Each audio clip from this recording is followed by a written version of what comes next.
Moustapha Kassé comme ni nga ko waxee mooy sama tur am 34 ans nekk Diourbel waa nekk Bawol comme ni nga ko waxee noonu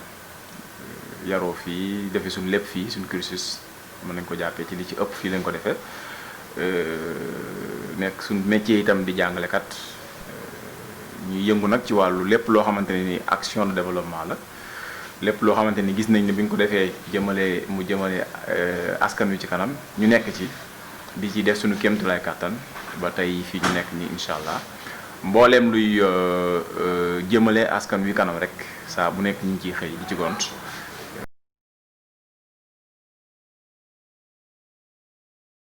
Le ministre Dame Diop moom moo ma jëlee fa ma nekkoon donc bu may wax mentor il est mon seul mentor donc Dame Diop mooy sama kilifa ci wàllu politique te loolu man maa ko choisir sama bopp ci ay critères yu bari laa sukkandiku woon boobu yàgg na gis ci moom ay qualités des qualités morales ma gis ci moom des qualités intellectuelles loolu moo ma attiré ci moom surtout ay valeurs moo ma attiré woon ci moom ba ma def ko sama référence ci politique. donc mbooleem kuy wax nag ni woy tourner dos wala dafa am ay manipulation politique yu ci am je pense que qu'il se détrompe il n'en est de rien. Dame Diop reste toujours mon responsable reste toujours sama référence ci wàllu politique restera toujours aussi sama référence ci wàllu politique parce que valeurs yooyu ma cité léegi benn du ci deñ. Maintenant ce rapport entre le ministre Dame Diop et le DG Souleymane Soumaré, parmi tant d'autres responsables politiques, hein, parce que moi j'ai eu la chance d'en tenir de très bons rapports avec tous les responsables politiques à Diourbel. Donc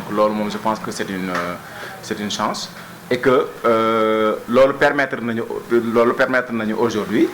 ñu mën a garder sunu ligne et notre ligne est toujours donc de rester nous-mêmes, de travailler avec qui de droit, ensuite voilà. Donc pour éclairer la lanterne des uns et des autres, c'est pour dire effectivement que notre relation avec le ministre Dame Diop reste toujours le même, ça reste intact, de très bons rapports politiques et on travaille d'arrache-pied pour le hisser au moins au peloton des responsables les plus crédibles du Sénégal, je dirais même,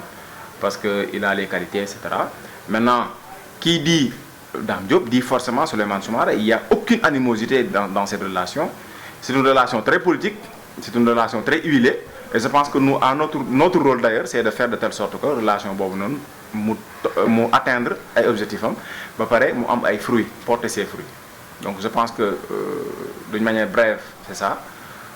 Nous n'avons aucun problème avec les responsables politiques à Diourbel. Au contraire, nous avons de très bons rapports avec tous les responsables, y compris même ceux de l'opposition. De très bons rapports. Mais en matière de politique, j'ai choisi volontairement que Dame Diop nekk sama référence. Ça, c'est volontiers. Man maa ko choisir. Parce que j'ai vu des qualités en lui. Ma relation avec le DG Souleymane Soumaré aussi, c'est une relation très normale. Parce que, d'abord, avant muy nekk DG, après, digganteem ak le ministre Dame Diop, là, il y a pas de barrière. Qui est avec DG Souleymane Soumaré travaille naturellement pour le ministre Dame Diop.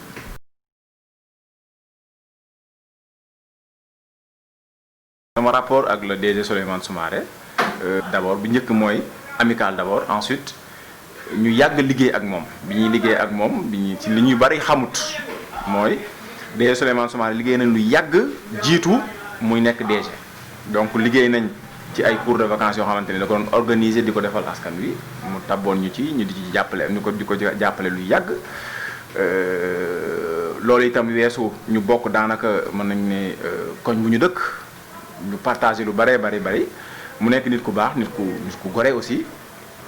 sunu relation d'abord bi mu jógee ci loolu nag ci la doog a nekk politique parce que kenn ku ne xam na ni moom ci biir ministère de l'emploi de la formation professionnelle et de l'artisanat la nekk donc mu nekk benn famille ensuite au-delà de cette famille mu nekk nit koo xamante ne aussi donc damaa jox estime ba ma xam ko jox ma yëg ba ma xam ko man aussi ma delloo ko wala sax ma jiitu ko sax ci estime bi ak yëg gi. Loolu mooy suñu relation donc relation professionnelle la relation parce que jàppale naa ko ci wàllu liggéey relation politique la parce que moo ci ëpp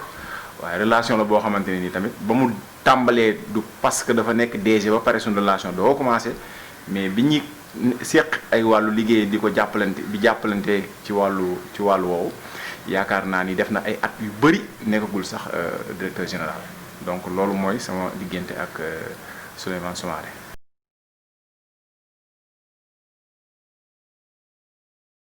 Parce que nous, quand on a choisi de mettre en place Jeunesse Consciente de Diourbel, c'était pour faire autrement. Parce que gis nañ bi ñu ñëwee ci langue politique yi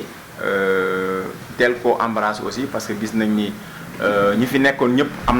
amoon nañ une façon de faire la politique. Nous on s'est dit que on va créer une chose nouvelle. La chose nouvelle mooy on va essayer donc d'être des agents de mobilisation sociale. On va essayer d'être donc des agents de conscientisation des masses. Et pour conscientiser des masses, il faudra au moins nga am ay nit ñi nga xamante ne tey ci wàllu xam-xam dinañ am tuuti ci wàllu bopp. loolu taxoon ñu ne suñuy cible dañuy dem puiser ko ci dans ce qu'on appelle la crème intellectuelle. Et que crème intellectuelle yi moo waral jeunesse consciente ñi ngi ci gis ñu bëri tranche d'âge presque benn la mais aussi ñëpp ñii ay élèves lañ ñii ay étudiantes lañ. Ce choix n'était pas hasardeux parce que waxuñu ne ku jàngul amoo xam-xam mais dañoo gisoon ni les jeunes n'étaient pas du tout trop impliqués dans la politique. Et ça nous en avons fait un sacerdoce ñu jël jeunes yi impliquer leen dans la vie politique mais autrement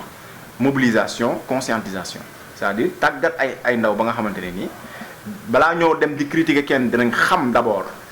balaa ñoo critiquer dinañ xam ensuite bu ñu xamee ba pare fi ñuy teg seen tànk ñu mën ko xam donc ñun loolu la ñuy continuer di ci góorgóorlu ba fu ñu mën a atteindre suñu objectif ñu atteindre ko fa mais jàppal ni daal jeunesse consciente de Diourbel mouvement la bi nga xamante ne nii dafa ëmb ay ndaw yoo xamante ne nii xëy na jàpp nañ ni ci crème bi lañ bokk wala bokk ci ñi am xam-xam lañu bokk ñu di leen tàggat sur des questions de développement sur des questions économiques sur des questions de gestion de la chose publique pour que ñu mën a impliqué wu pour implication mën a dem nag il faudra qu'on développe des stratégies de sensibilisation et cetera et que loolu tey moo ñuy permettre effectivement ñu atteindre suñu objectif c'est-à-dire faire une politique autrement mais avec une implication massive des jeunes looloo tax ñu tuddee suñu bopp jeunesse consciente de Diourbel.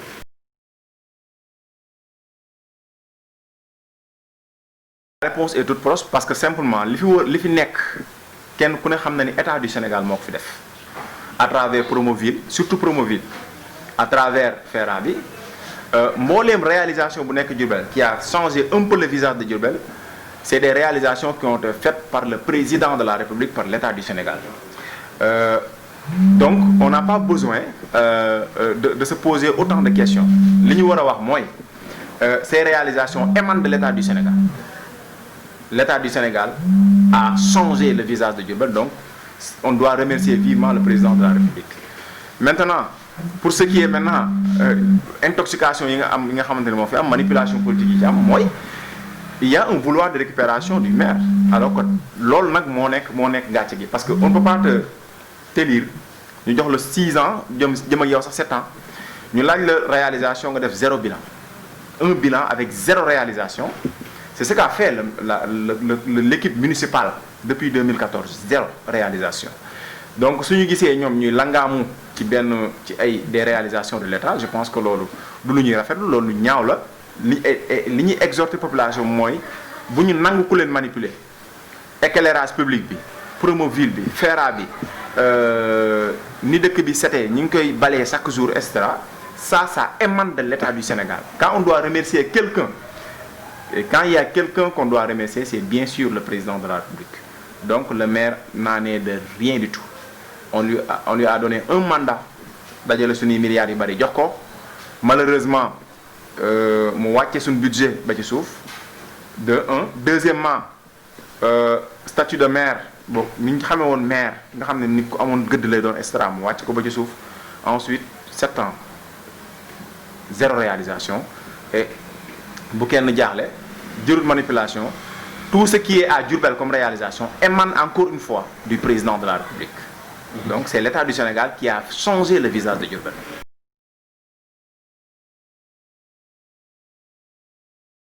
C'est une question boo nga xamante ni tey ça interpelle tout le monde oui ça interpelle tout le monde parce que li ñu seetlu mooy boo xoolee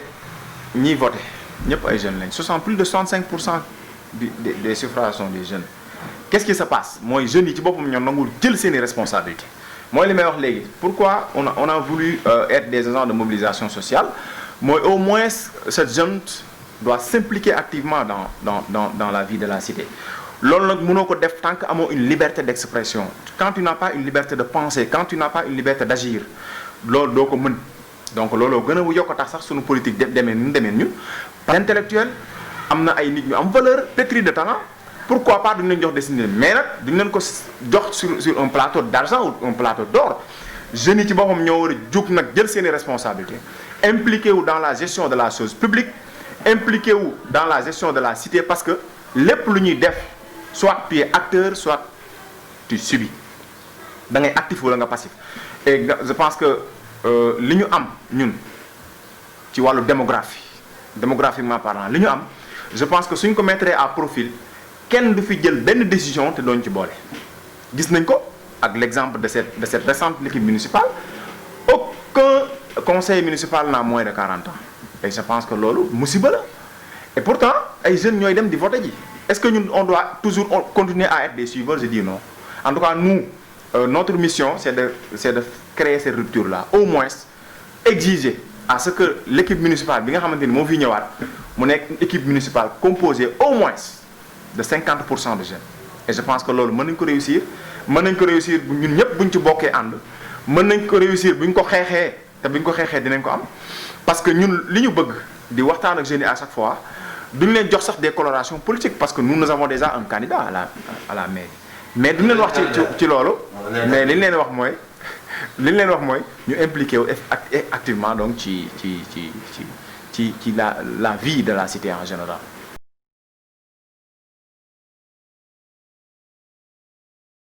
Alors vous savez il y a ce qu'on appelle un candidat naturel am na candidat boo xam ne candidat naturel la il y a un candidat par circonstance il y a un candidat par accident déjà man sama schéma j'exclus Malick Fall parce que Malick Fall n'est pour moi wóolatul laaj parce que non seulement ñoom seen bilan wax dëgg yàlla c'est pas fameux ils n'ont pas de bilan mais dafa am lu ñu bëgg a defaraat ci dëkk bi te loolu mënuñu ko defaraat ci dans la promotion de la médiocrité je m'explique le candidat naturel Diourbel naturellement le ministre Dame Diop est le candidat ça c'est un candidat naturel maintenant il peut y avoir des candidats de circonstance mais les candidats de circonstance day dangereux pourquoi parce que à chaque fois candidat de circonstance bu amee il y a une dislocation du groupe et la dislocation du groupe profite au maire Malick Fall et c'est ce qu'il faut éviter si chacun d'entre eux même ceux qui protègent leur décret ils ont intérêt à travailler la main dans la main pour être meilleur il faut être un groupe je dis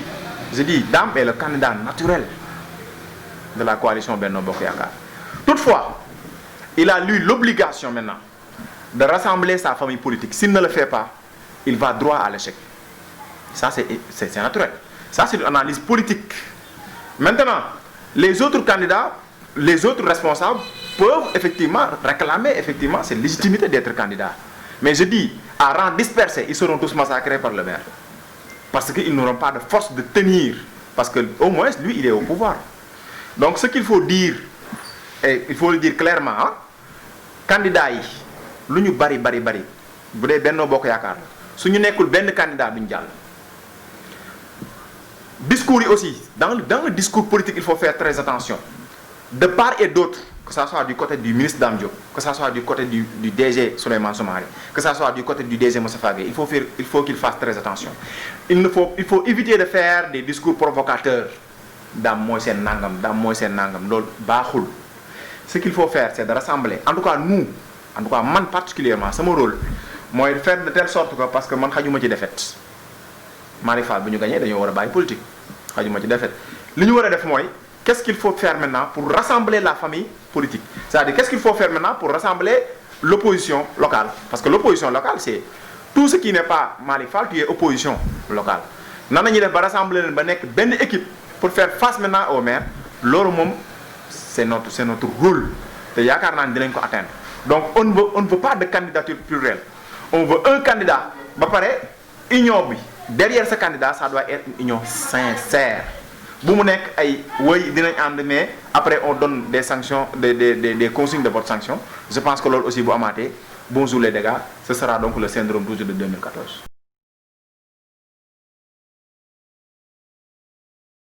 Il faut assainir le monde politique à Diourbel. Il faut qu'on essaie d'éviter les querelles de position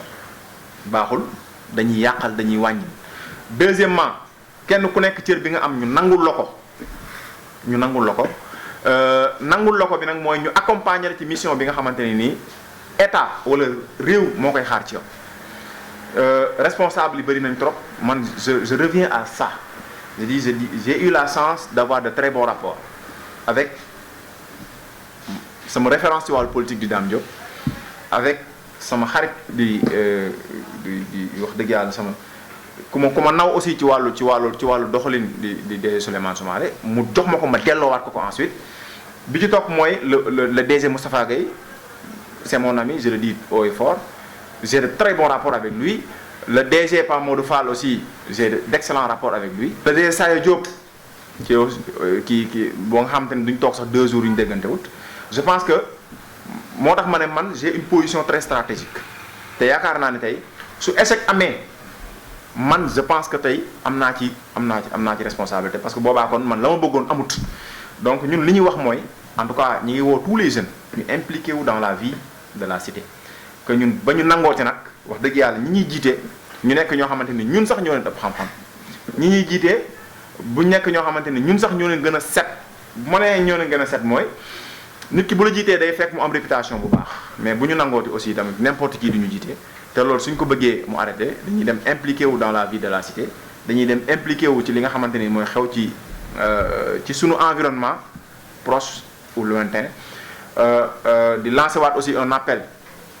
aux responsables politiques le ministre le camarade aussi Dame Diop de rassembler sa famille politique d'éviter moins de frustration et surtout kenn ku nekk cër bi nga war a am ñu jox la ko je pense que loolu bu ñu ko defee échéance yi di ñëw nga xamante ne ni mu neex wala mu naqaree danañ ci dem ñu mën ko gagner parce que perdre la commune perdre le département je pense que ça doit être synonyme de démission politique pour tout le monde. Parce que bu ñu perdee élection yi di ñëw devant Malick Fall tout le monde doit démissionner jëru sax ñuy xaar ñuy def ay aménagement tout le monde doit démissionner parce que je pense qu'il est inacceptable de voir un maire massacrer un ministre et ses DG. Je pense que l'appel est lancé, le défi il est là, en tout cas ils ont les ressources humaines, ils ont les ressources bu ñu mën a doon rek am nañ ko pour mën a nekk sur le terrain politique mais aussi toujours une occupation rationnelle du terrain politique.